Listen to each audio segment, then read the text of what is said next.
Your next wealth step isn't about more effort. It's about smarter leverage. Moving forward with the Dekker Team. Moving forward together with the Dekker Team.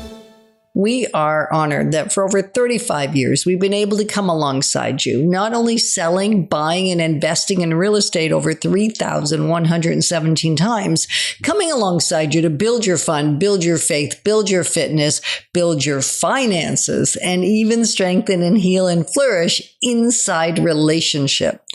Leverage. We're going to discover some next steps, right? I love the checklist on the last segment. I know you do. And maybe you do too. Maybe 5 things to, think about, to investigate. Because if there's no action step, then learning for the sake of learning is not powerful. It's knowledge in action that is powerful. That's leverage. Yes, that's leveraging your knowledge. And so leverage isn't about doing more. It's about multiplying what you already have and what you're already doing. Just do more of the same thing.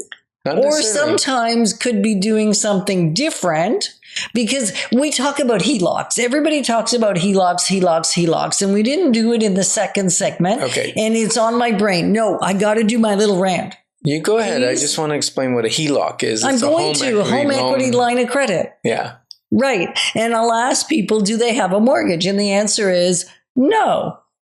And then I say, well, do you have any other loans? Oh, well, we have a HELOC for $300,000. And it's like, well, it replaces your mortgage. So it really is a mortgage. It's usually, if it's that size, it's registered against your house just like a mortgage would be. Mm-hmm. It's just typically going to be a higher interest rate. There isn't generally a penalty if you pay it off. You can have access to it. You can let it go up and down. So there's some pros and cons to the whole thing. But is it a mortgage? Absolutely. If it's registered against your house, consider it a mortgage. And so when it comes to HELOC, so this first item on the checklist, and yeah, I might be adding a new item. Check out if you have a HELOC. And the question now, though, is the more powerful one. What are you using it for? Have you been using it to consolidate your debt every so often when the debt gets out of control? Have you been using it to build investments and build an investment portfolio that's leveraging the money in your house and getting you access to greater wealth? Like, what are you using the home equity line of credit for? That's where the danger is, right? Like, time and time again, we meet people that have, and we were there too once, so there's no finger pointing going on here, where we maybe bought a house for $140,000. 10 years later, it's worth $300,000 for argument's sake, and we now owe $250,000 on the property, but we only paid $140,000 for the property. How does that work? But we've had 3 cars in those 10 years. Or whatever. Bought by the house. Right. Or 6 vacations or 1 vacation, or it doesn't matter what it is. Maybe it's a kid's education. I'm not saying it can't be used for good. And you have to look at each situation and say, is it worth it? Yeah. But really, that's the first item on the checklist, is really look at not just your mortgages, but your home equity lines of credits, and look at them through a new lens if you haven't already been looking at them the way I'm proposing. Right. Good stuff. The next one is to do an audit. Now, not an audit like a CRA audit. They're nasty. More like an audit where you're going to sit down, if you're a couple, sit down as a couple and honestly look at not just your investments, but you do want to look at your current investments. Yep. Your current financial investments. What rate of return have they made in the last year, 5 years, 10 years? Because maybe it's time to reassess some of those investments. And reassign some jobs. Move some things around, or get a different financial planner or something, right? Like what's the audit for there? But then what's the audit for my money, our money? Where's it going? Right? We're making X. How much do we have left at the end of the week, at the end of the month, at the end of the year? And where's it going? Like, is our equity going down or up? Correct. Time audit. Where's majority of my time being spent? Look at your schedule. Where do things go? Your energy, right? Yeah. Energy goes where energy flows. Right. And so it grows where you put it. Right. And am I spending enough time, money, and effort on my relationships? Where are we there, right?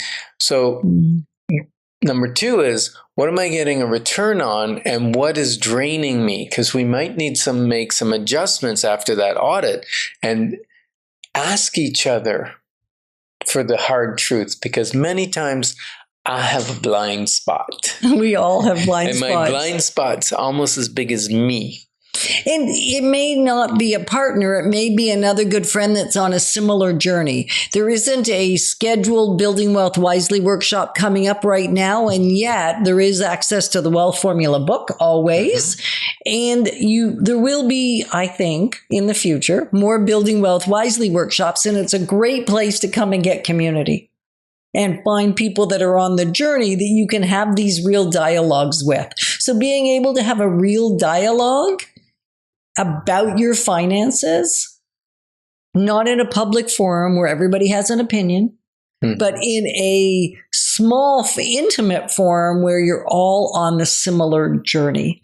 Right. Super wise. That's a checklist item. Do I have a community that's financially minded, that's making good use of their investments, good use of what they have? That is a great checklist item. It is, isn't it? And then another one is, consider using your equity in your home to buy your next real estate property, not just your savings, although it's great to make savings as well. What can I do? And that's time to get the clarity call. We can discuss things with you.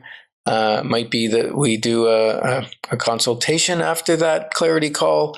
It might be we say, keep going on the path you're going, or we might say, you're doing great. You might need to make some adjustments, or maybe you just need time to do some of the heavy lifting because you've been in your home for 3 years and you need to be in it for 10, 5 maybe. or 7 or 10. Yeah. Right? And see, the mindset shift, I think that's another checklist item. Where does my mindset have to shift? We used to save all the time, but we saved to buy things. We weren't saving for the purpose of our investment. Like, we've got grandkids that are still in their teens that are already saving for investing. They're not old enough yet, but they will when they get there, because they've realized that they can let the money work for them rather than only work for money. Yeah, there's a difference between a savings account and a wealth building account, right? And then on your checklist, look at where wasted time is going and decide where you want to reallocate some of your time. You know, they say that time is the great equalizer, right? Everyone has 24 hours. Yeah. How much time am I allotting to sleep? How much time am I allotting to learning? How much time am I allotting to earning? And how much time am I allotting to investing? And or another item on the checklist is, where do I need to get expert counsel? That's an important one. Where do I need to top up my knowledge gaps so that I can actually be poised to make the right decisions? That's an interesting one, because they say that individuals or families that work with professionals for financial advice have 3 times more wealth. Wow. And we're glad that you're joining us on Life's Inside Track, because when we move forward together, we've got this. Moving forward with the Dekker Team. Moving forward together with the Dekker Team.